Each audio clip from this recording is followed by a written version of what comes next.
Classroom may be a little different this school year because of major advances in social media and technology. For high school upperclassmen, social media may be a new channel to explore the next step in their collegiate career.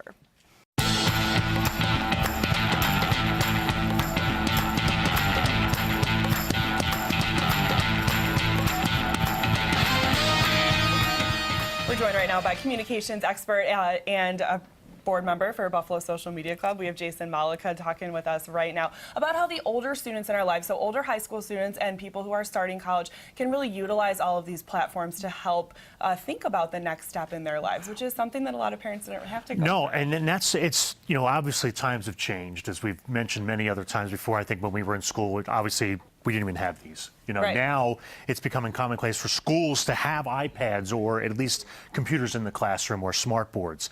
And what I've told students in the past, especially when it comes to social, and especially if you're a senior in high school or going to be a senior this year, is make sure all your social profiles are very clean, because colleges are looking at this stuff. It's not like you can just post anything and say, oh, okay, I don't have to worry about it. You do. You have to focus on what your profiles are going to be like. But it's not all negative. There are a lot of things to do on social media. There are a lot of great things to do app-wise for students to use this year for their academics and stuff. What are some of those apps? Well, there's Learnist, which is really great. I love that a lot. It goes, you can pretty much use, and you can download all of these onto your iPhone, Android, whatever.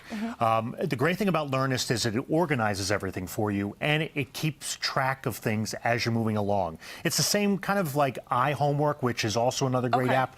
iHomework's a little easier to use for me, but you can do everything from keeping track of your grades, your class schedule, teacher's notes, things like that. Assignments, your work schedule, exactly, activities. And what the most important thing is, obviously we want students to be organized during the school year, and sometimes it gets you off track. The great thing is, and all I always tell students, to make sure your teacher allows you to have your iPad in the classroom if that's applicable, and use these applications to keep track of your homework. Take notes. Another great app to use is Evernote. I use that for my work, and I know many other professionals use it, but it's great for students as well, especially for note taking. And you can share it, email your notes to a friend, especially if they're out sick from school. You can use Evernote to share an email to another student. See, this is why I like your segments, Jason, because it's not all bad online. All technology isn't bad. All social media isn't bad.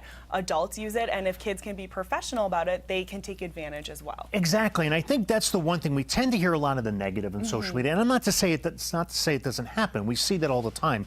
However, there are a lot of things students want to learn about. So this is their world. We've said this before. They've grown up in social media. They don't know a world without Twitter, Facebook, YouTube, etc. Well, now it's getting integrated more and more around the country. Schools have been slow to allow social media in, but we're seeing districts around the country use social media on Facebook for class discussion out of the classroom, to continue things to go on at home. They're using Facebook to assign homework, especially if it's post-class, things like that. Discussion boards are very great on Facebook, and the apps also help that as well. And something else that you have prepared for us today is to talk about how students who are interested in targeting specific colleges at this point should be interacting with them on social media too. Absolutely. You need to be following colleges on Facebook, Twitter, even if they're on YouTube. Get a feel of what they're all about. It's the old days are, you still need to visit the campus, obviously, and I'm sure you visited your pamphlets. Right, exactly. You visit the campus and look at the pamphlets. Right, but now it's virtual. Right. You need to go online, you look at their website, you look at their Twitter accounts, and you look at their YouTube channels to see what students are talking about, to see what they've got. I mean, I'm an alum of Temple University in Philadelphia, and they used a hashtag over the last few years, hashtag Temple Made. Well, now everyone uses it that's a Temple grad or a Temple student. And I think that's the sort of thing you want to look for, is find ways for colleges, or look for the colleges that are really branding themselves on social. Not to say that this is going to be the best experience of your life if because they use social and your college uses it, but I think it's a great idea to see what colleges are really active, and I think that gives you an idea of how forward-thinking they are as well. And it also just gives you a flavor of the campus and the community without even being there. I know you said you're alum of Temple, I went to Syracuse. They're doing virtual tours online. Exactly. I would have loved to look at something like that when I was applying. And that's the thing, as you mentioned Syracuse, that's the thing that places like Syracuse and Temple are doing well. And there are many other colleges as well that do this, but the thing that our former colleges are doing great are they're taking the experience online because they know it's not always affordable to take that long Right. trip out to visit But you Syracuse. don't need to. There's Right. GoPros, there's online, there's hashtags, there's all of these things that And you can bring networking it with right to students them. as well, Right. too, that which is a great thing. All right, very good. I love the theme of using social media and using all of these powers for good and not for evil. Thanks It's so a great- much for coming oh, in, Jason. anytime. We Thank you appreciate very it. much. And good luck to your kids as they start first Thank and you. third grade this Thank you year. very much. Good luck to your family. All right.